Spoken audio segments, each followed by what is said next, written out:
Hello guys, welcome back. My name is Cameron and this is the review for Ultimate Spider-Man issue 117, and I've got to say, this one is like action-packed, crazy major. You know, like every now and again in the Ultimate Spider-Man series where something happens and it's like a memorable moment. So for example, like that saga when someone was impersonating Spider-Man and robbing banks. Like, it's a really good saga, and this issue has got some stuff in store for you today, like crazy. But before we get into that, I just want to say, guys, if you want to follow me on Twitter and Instagram, the links are in the description, and I'm going to be doing a live stream on the 7th of September for Spider-Man PS4, and yeah, so if you follow me on my social media and everything, you can sort of keep up to date on that, and like you can vote in polls to see which video you guys want to see next. Now, it's important to remember the previous issue was actually really good. You had Spider-Man fall into his death, Kitty Pryde only just reaching him before he goes splat into the pavement. Now, Green Goblin managed to escape after that, but Kitty Pryde and Peter had a little bit of closure from their relationship and how their relationship ended, and then it also went on to how Kitty Pryde wants to begin a new relationship with Kong, aka Kenny. And it's really interesting because Kitty and Kenny's relationship is one of those ones similar to Mary Jane and Peter Parker's. You know, like where you're actually invested and interested in their, like, what's going on. Like, you actually look forward to seeing them in the comics. It's great. But moving on to the best part of the issue, where Norman Osborn creepily appeared in Peter Parker's house in this crazy cool sort of dark conversation where it was like a conversation between superhero and supervillain, and it was just awesome. Like, you could tell that these two characters had a lot of history together, obviously going back to the beginning of the Ultimate Spider-Man series, and like it genuinely just was really cool. Now, the issue closed off with Harry Osborn going on TV, sort of calling Norman Osborn out, saying that my father's a liar, my father killed my mother, blah blah blah, and that is where the issue left us. Now guys, this issue honestly is action-packed to the back teeth. Like, it's honestly awesome. If you guys want to see what happens next, especially because Norman Osborn is now going after his son Harry, it's going to be good. So let's get into it. Okay, so getting into the issue, you can see that we're diving straight back into it from where the previous issue left off, and one of my favorite things about this issue is how it opens up with a flashback. So in the previous issue, we had Harry Osborn going onto the news, and all we saw was Norman Osborn's eyes light up. And what we're seeing here in a flashback sequence is what happened after that. And I really like that. It's just so diverse. It's a different perspective of how things played out instead of the issue just showing us Norman Osborn attacking Peter Parker in real time. It is just so interesting. And of course, seeing the comic in black and white as well. Awesome. And whilst we're at this section of the comic, guys, the art style is getting so good. Like, seriously, that shot of Spider-Man when he was swinging away and just the whole Peter Parker artwork, it's getting so much better, and you can just tell artist Stuart Immonen is getting used to the Ultimate Spider-Man comics. Moving on though, we do have a little bit of foreshadowing with Harry Osborn, as Carol Danvers and S.H.I.E.L.D. try to get Harry Osborn below deck to go downstairs before Norman Osborn arrives. And it's just not happening. No matter what happens, Harry Osborn keeps getting distracted. He won't go below deck. And you can just tell by how prominent the comic makes this, sort of making the reader acknowledge that Harry Osborn is still on the top deck whilst Green Goblin is there. You sort of expect something to happen, and more or less expect something bad. But once again, my favourite thing about Norman Osborn and the whole Green Goblin thing is that he just carries a presence of badassery. Like, he's just scary. He carries this dangerous presence with him, almost like Thanos in Infinity War. But suddenly the comic takes a massive twist, and Harry Osborn actually activates his own goblin formula within his body, causing him to go face to face with his father as Hobgoblin. And this is a really cool concept, especially in the Ultimate Spider-Man comics, where we have Harry Osborn and Norman Osborn, both as their goblin alter egos, fighting against each other. And one of the more dangerous things about this is the fact that you can sense the anger and sort of like, you can just feel that something bad is going to come out of this situation, especially now that Harry Osborn is directly involved with it. I also feel really bad for Spider-Man in this situation as well, because he's sort of just watching his best friend Harry have an actual fight with his dad. And you know, like in real life where one of your friends argues with the parents and you feel really awkward, imagine seeing this as Peter Parker. Like, he's sort of helpless just standing by watching it happen, and even worse, watching Harry Osborn suffer against his father, like genuinely getting hurt by him. And it is just so brutal. But one of the things that I want to point out is that Peter Parker's Spider-Man costume, it's getting torn up. It's got that famous Spider-Man eye hole in the mask, and you just know whenever something like that happens, you know that this event is serious. Spider-Man's costume doesn't just rip on any normal occasion. Well, obviously it does, but not to this extent, you know what I mean. But anyway, moving on. So if you look at Spider-Man, you can see that he can sense this. Like, he's actually getting worried for Harry Osborn, and especially in this section of the comic, Spider-Man's throwing all these jokes, this humor, and we know as a character, Spider-Man uses humor to sort of deactivate the seriousness in a situation. So Spider-Man's launching all this humor at Green Goblin, and that's pretty much suggesting that Spider-Man is scared of what could possibly happen. And this is when we get on to the most brutal moment in the entire comic, one of the most heart-wrenching moments. Spider-Man gets thrown overboard, and whilst Spider-Man is out of the situation, this is when it goes from bad to absolute chaos, when Green Goblin and Hobgoblin get together and the worst of the worst happens.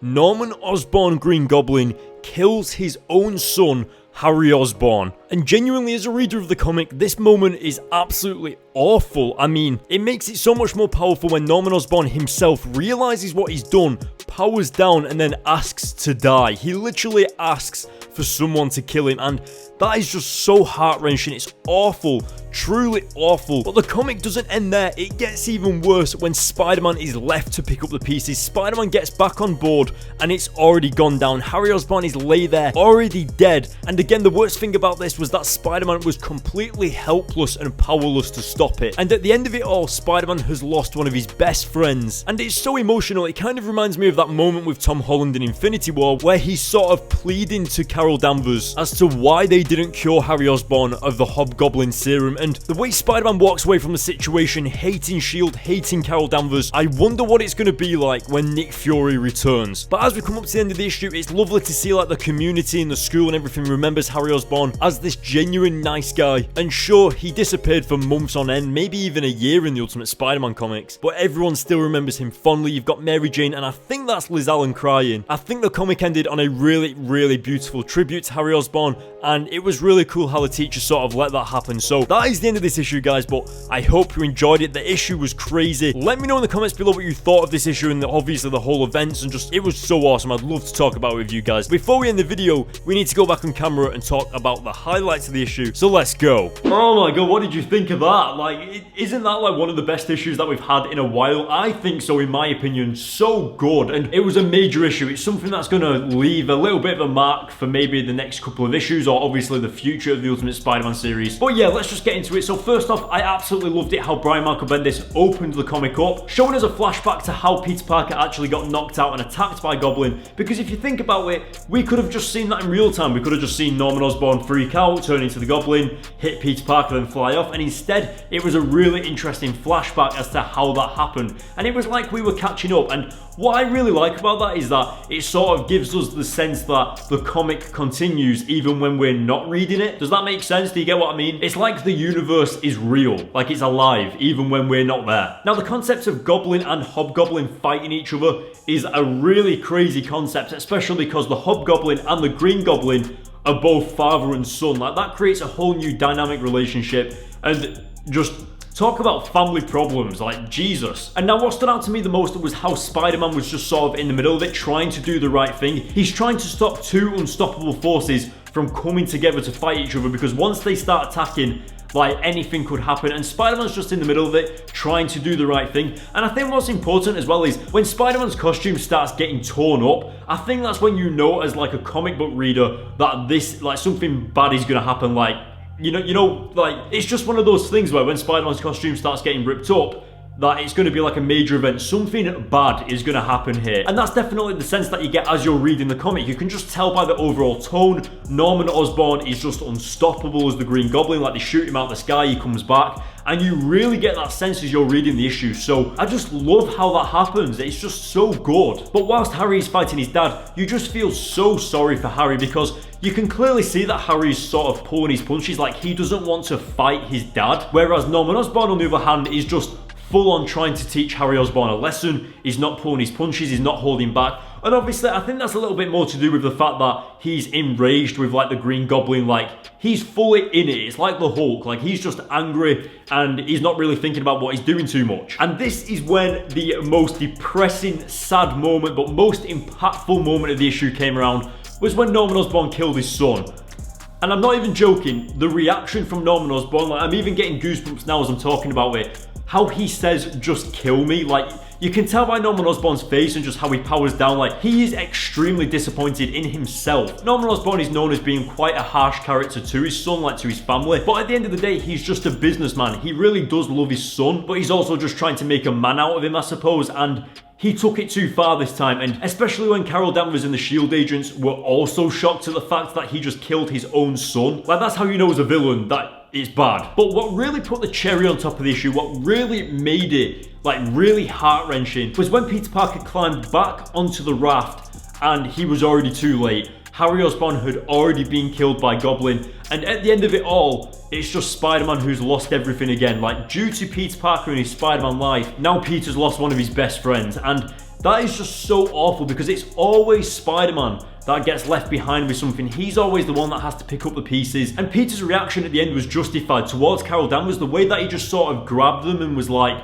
how did you not cure Harry Osborn? And Spider-Man's reaction, like Peter's reaction, just like with the torn mask, and you can just see that he's fed up with S.H.I.E.L.D. He is absolutely, like, everything is just, you know, you just feel really bad for him. So it's a really depressing issue. Now, as we got to the end of the issue, we did have a speech from Peter Parker, and I really liked it how everyone in the school sort of remembered Harry Osborn and sort of felt bad that he died, and that was really sad. We obviously had Mary Jane, and I think it was Liz Allen who was crying as well, and just Peter giving the speech at the end, and like, I thought that was a really nice touch to the comic. Again, it's like a second cherry on top of the cherry on top sort of situation. Really awesome, and especially Flash Thompson as well. Like, he was friends with Harry Osborn. So, and I just want to clarify something.